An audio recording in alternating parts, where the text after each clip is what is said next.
Yo, so I was talking to a guy last night. I met, some really cool people. End up going out to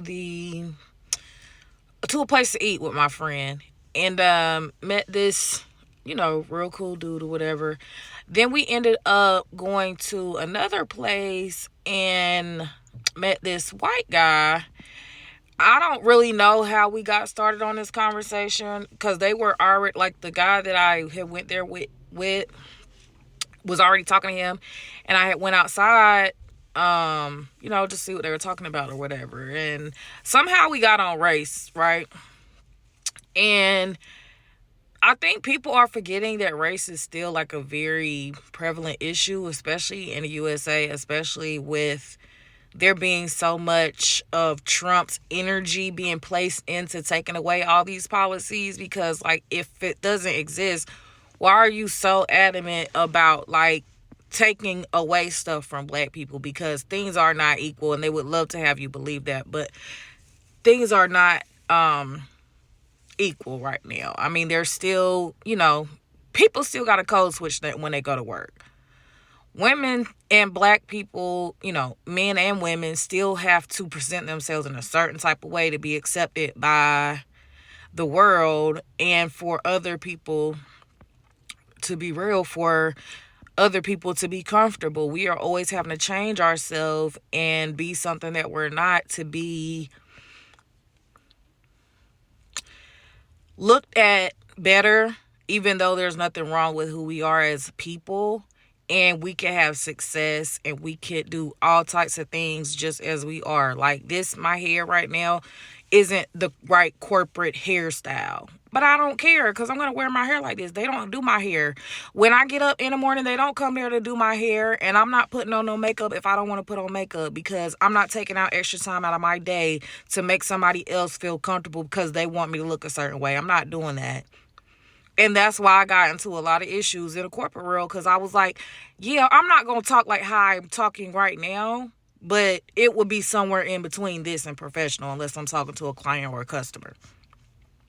And then when you build relationships with your clients and customers, you could talk more like yourself because they kind of like know who you are then. But it's just the denouncement that you have to do of yourself to work in corporate, which is crazy. And that is based off of race. I mean, even if you look at hierarchies within these places, once you go up more, the triangle turns pretty clear in about one or two levels.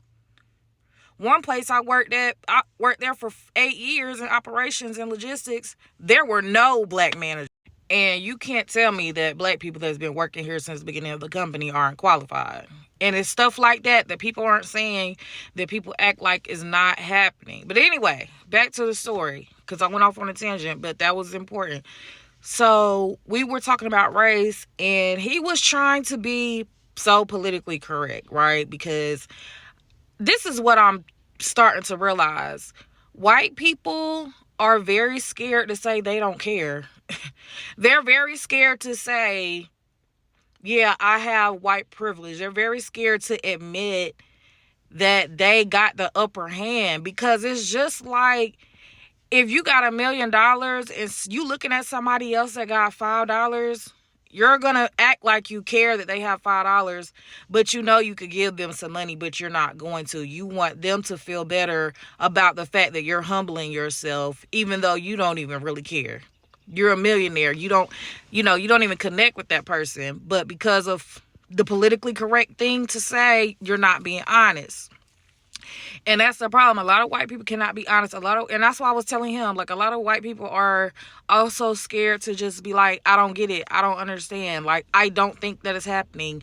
A lot of white people are also scared to say, well, whatever we had to do to be on top, that's what we had to do. And so sorry, but I'm not giving up my spot just because you feel bad, or because you feel like you're being slighted or done wrong or whatever, because my life is good over here. Because a person that's privileged is never going to believe that they need it to change. Why would they? It benefits them in every single way, shape, or form. And that's the problem. People need to really start talking about race so we can really get to the roots of these issues. The fact that black people have been slighted, continue to be slighted, and these systems are still set up in favor of white people, or the standard of how they want everybody to act. Now, if we're not going to be a communist country, I don't understand why we can't have different personalities, different races, and all that, because that's what we're supposed to be, the melting pot, right? But it seems like it's only the melting pot when it comes to diversity. But now that Trump is getting rid of that, we don't need to act like we want to be diverse anymore, right? As long as white people are on top, they're okay with that, and we're just supposed to accept it. No, we need to start creating stuff on our own and doing stuff on our own, even though when we try to do that, they have messed it up. But we got to start empowering ourselves too. Like, I'm tired. I'm done. Like, this is what got me to do.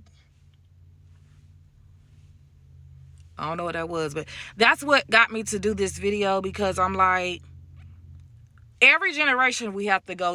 You know, you grow up in America and they tell you this lie that racism doesn't exist. And they tell you, you know, you're just being paranoid and nobody really thinks like that. And then you start living more life and you realize, oh yeah, it is just like that. And I've been gaslit for like the last however many years. And now I have to deal with the fact that I've been lied to my whole entire life. And everything that I really actually felt as a child was real, but I was getting gaslit. So now you grow up and you're second guessing every single thing you do, every single thing that you think. It creates insecurities within you as a black person, because you know what's going on. But the world wants to lie to all of us. The world wants to lie to you. The world is lying to me and saying racism doesn't exist when it very much does. My mother is still alive, and in North Carolina, she lived through segregation. So just like my mother's still alive, a black woman, the ones that wanted her to stay out of the schools, stay out of the bathrooms, stay out of the restrooms, they are alive too. And guess what? They're teaching their children. So the fact people want to say racism is dead, you lying to yourself and everybody else. And I don't care if you're white or black. We all understand what's going on. It's just easy to act like it's not there. It's easy for black people to gaslight other black people and say, work harder. You know, they love to say that. White people love to say, oh, I don't think like that. I don't see color. Just lies. We have to be honest. We have to say, as a white person, whatever, you have to say, yes, I see color. I do, because I have eyes. That's a more honest thing to say. And then you could say you judge people based off the content of their character, but are you realizing that you might have a bias based off of skin color that you were indoctrinated with before you could even talk? Are you acknowledging